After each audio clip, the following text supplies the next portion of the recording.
Hello বন্ধুরা, টেকভিশন চ্যানেলে আপনাকে স্বাগত জানাই। আমাদের প্রতিদিনের জীবনে টেকনোলজির একটি গুরুত্বপূর্ণ ভূমিকা রয়েছে। এর একটি অংশ হলো কম্পিউটার। এর উৎপত্তি কখনোই সহজ ছিল না। মানুষের বহুদিনের কঠোর পরিশ্রমের ফলে আমরা কম্পিউটারকে পেয়েছি, যার দ্বারা যে কোনো কাজ আমরা খুব সহজেই করে ফেলতে পারি। আসুন আজকের ভিডিওতে কম্পিউটারের উৎপত্তি সম্পর্কে জেনে নিই।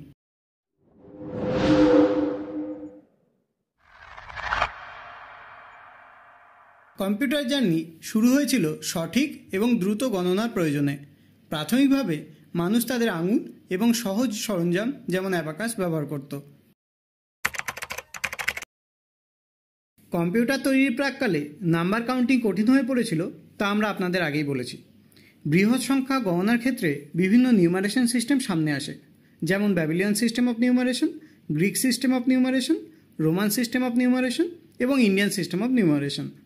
এখানে ইন্ডিয়ান সিস্টেম অফ নিউমারেশন সারা পৃথিবী জুড়ে স্বীকৃতি পায়, যা modern decimal system of numeration 0 to 9। প্রায় 3000 খ্রিস্টপূর্বাব্দে বা প্রায় 5000 বছর আগে চীনে অ্যাবাকাস তৈরি হয় বলে জানা যায়। অ্যাবাকাসের অর্থ ক্যালকুলেটিং বোর্ড। আসুন আমরা এখানে অ্যাবাকাস সম্পর্কে আরও ডিটেলসে জেনে নিই। অ্যাবাকাসকে আমরা প্রথম কম্পিউটার হিসেবে ভেবে নিতে পারি এবং এটি প্রাচীনকাল থেকে গাণিতিক গণনার জন্য ব্যবহার হয়। চাইনিজ অ্যাবাকাসের একটি ফ্রেম রয়েছে, যেমনটি আপনি স্ক্রিনে দেখতে পাচ্ছেন, যার প্রতিটি তারে 7টি পুঁথি রয়েছে। একটি হরিজন্টাল ডিভাইডার নিচের 5টি থেকে ওপরের 2টি পুঁথিকে আলাদা করে। এই পুঁথির অবস্থানগত ওজনের পুঁথি ব্যবহার ও পুঁথিগুলোকে হেরফের করে গাণিতিক গণনা করা হয়। অ্যাবাকাসের পর কম্পিউটারের পরিবর্তন ঘটে জন নেপিয়ারের হাত ধরে। তার অ্যালগরিদম এবং নেপিয়ার্স বোনসের আবিষ্কার কম্পিউটার জীবনে প্রভূত পরিবর্তন আনে। এই নেপিয়ার্স বোনস দ্বারা গাণিতিক গুণ, ভাগ এবং কিউবিক রুট করা হতো। নেপিয়ার্স বোনস ছিল একটি যান্ত্রিক যন্ত্র।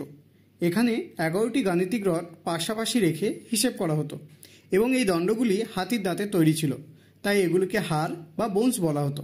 আপনারা যদি নেপিয়ার্স বোনস সম্পর্কে আরও জানতে চান তাহলে কমেন্ট বক্সে আমাদের জানান। ইংরেজ গণিতবিদ গান্টার এই রুল তৈরি করেছিলেন। এই যন্ত্রটি যোগ, বিয়োগ, গুণ এবং ভাগের মতো কাজ করতে পারত। যদিও এই স্লাইড রুলটি সপ্তদশ শতাব্দীর সময়ে বিভিন্ন আকারে আমরা পেয়ে থাকি। স্লাইড রুলে 2টি স্কেল থাকে, একটি স্থির এবং একটি চলমান, যা সঠিকভাবে মেলানো হলে গণনা করা যায়। 20 দশকের মাঝামাঝি পর্যন্ত বৈজ্ঞানিক এবং ইঞ্জিনিয়ারিং গণনার ক্ষেত্রে এটি ব্যবহার হতো।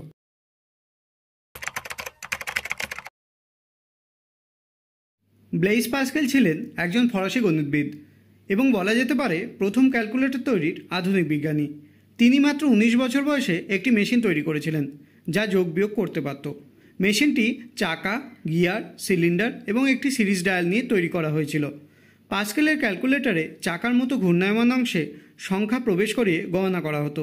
এটি গণনা প্রক্রিয়াকে আরও সহজ ও দ্রুততর করেছিল, যা আধুনিক ক্যালকুলেটরের পূর্বসূরি হিসেবে বিবেচিত হয়। তো বন্ধুরা, কেমন লাগলো আমাদের আজকের ভিডিও? কমেন্ট করে জানাতে ভুলবেন না। যদি ভালো লেগে থাকে ভিডিওটি লাইক এবং শেয়ার করুন। এছাড়া কম্পিউটার টেকনোলজি সম্পর্কে আরও বিস্তারিত জানতে আমাদের চ্যানেলটি সাবস্ক্রাইব করে বেল আইকনটি ক্লিক করুন। আমরা শীঘ্রই ফিরছি আমাদের next video origin of computer part 2 নিয়ে। দেখা হচ্ছে পরের ভিডিওতে।